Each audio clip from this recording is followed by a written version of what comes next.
Are we scientifically literate? I think that would be a resounding no overall. I hope that it's getting better, and I see some evidence that it is among the high school kids that I talk to.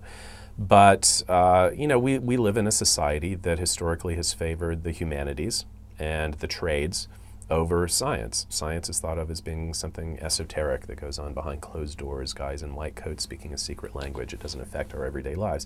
In fact, science has much more of an effect on everyday life than any other realm of human endeavor, because the stuff that we do in the lab ultimately makes its way out into the marketplace, or it changes people's notion of who they are and how they're related to each other, whatever it might be.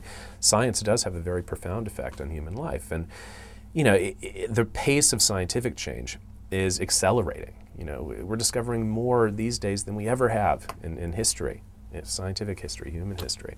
And, you know, the pace of change is so high that even scientists can't keep up with it. So we can't expect the public to know everything, but I think people should be somewhat literate in science. They should be able to, you know, tell you something about the way the universe works, about the way the Earth orbits around the sun, describe DNA and actually be able to define what it is and what it does.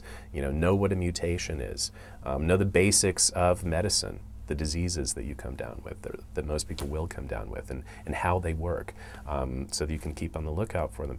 I mean, I think that a certain basic level of scientific literacy is simply necessary in the same way that, you know, we learn to do addition and subtraction, we can balance our checkbooks. I mean, to me, these are just basic everyday things that every citizen needs to be aware of.